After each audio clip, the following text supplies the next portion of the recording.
In the golden age of reason and philosophy, beneath marble temples and lyrical poetry, lived a world of wild, taboo, and often unsettling sexual rituals. Ancient Greece wasn't just the cradle of democracy, it was also the stage for some of the most bizarre and deeply psychological expressions of desire in human history. To understand Greek sexuality is to peel back a layer of civilization. These weren't just acts of pleasure, they were expressions of social order, divine will, and human hunger. Let's descend into the underworld of ancient Greek sexuality, where morality was fluid, the gods were watching, and pleasure had no boundaries.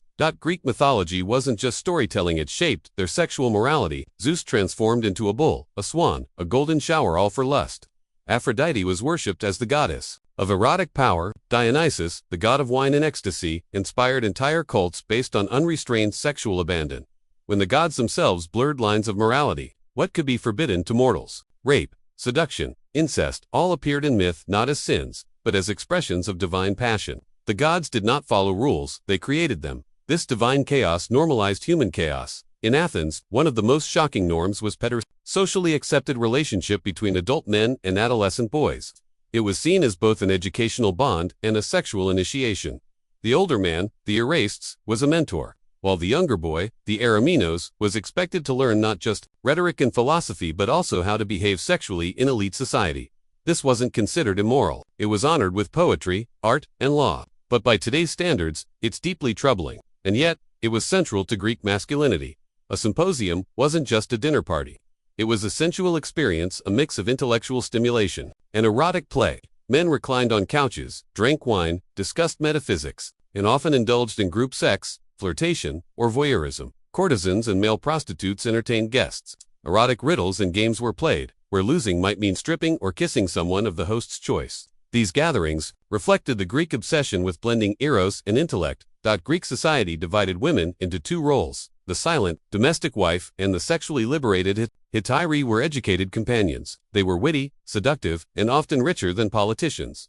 Unlike wives, hetairai could attend parties, speak their mind, and control their own money. But they also lived outside, respectability adored. In private, rejected in public. Greek men reserved affection for courtesans but obligation for their wives. The separation of love and duty was so complete that some Greeks claimed only courtesans could ever be truly loved. Public baths weren't just about cleanliness, they were erotic zones. Naked bodies, hot steam, and idle time created a perfect setting for sexual encounters. Some baths had reputation for homosexual activity, particularly between older men and youths. Erotic graffiti found in ancient bathhouses revealed playful, sometimes explicit, messages, evidence of flirtations or even transactional sex. These were spaces where status blurred and desire flowed freely.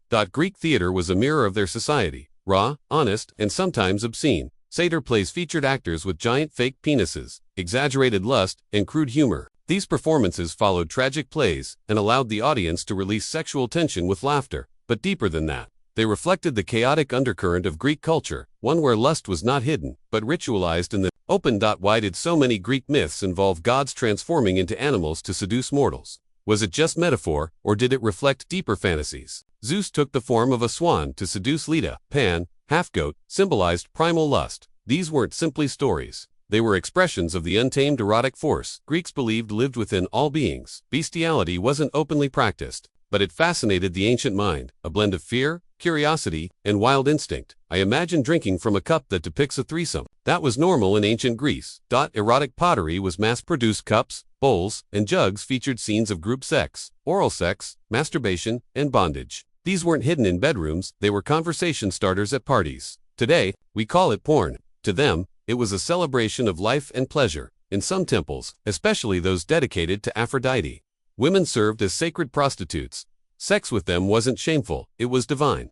Pilgrims believed they were uniting with the goddess through their bodies. Some temples even used money earned from these rituals to fund festivals. The line between holiness and eroticism was not just blurred, it was erased. Greek soldiers, particularly the Spartans, formed deep emotional and sometimes sexual bonds with one another. These weren't just friendships, they were considered sacred ties that made soldiers fight more fiercely. In Thebes, the sacred band was an elite military unit made up of 150 pairs of male lovers. Their love for one another was said to make them unbeatable.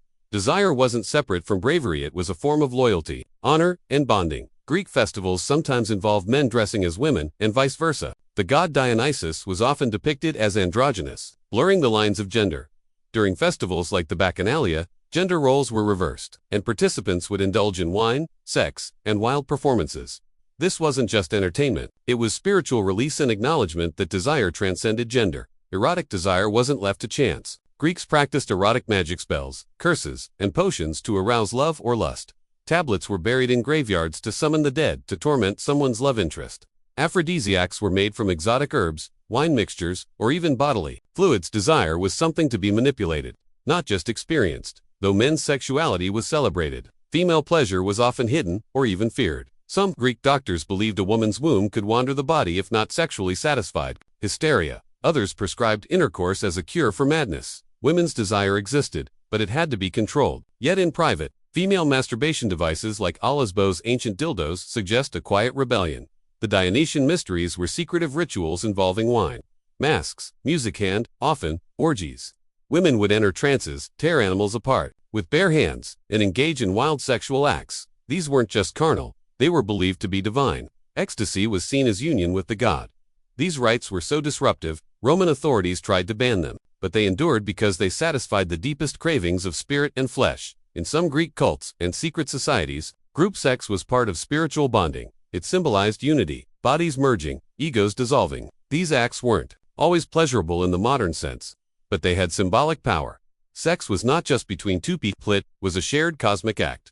One of the darkest and most disturbing myths involves Achilles, who is said to have killed Penthesilea, the Amazon queen, and fallen in love with her corpse. This myth haunted Greek imaginations, an exploration of desires so strong it defied even death.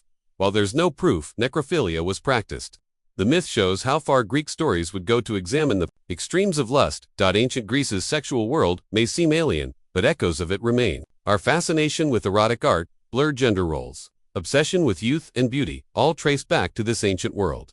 While we may judge their practices, they force us to confront our own taboos. Greek sexuality wasn't about political correctness, it was raw, primal, and ritualized. And perhaps, by looking into their strange mirror, we understand our own desires a little more clearly.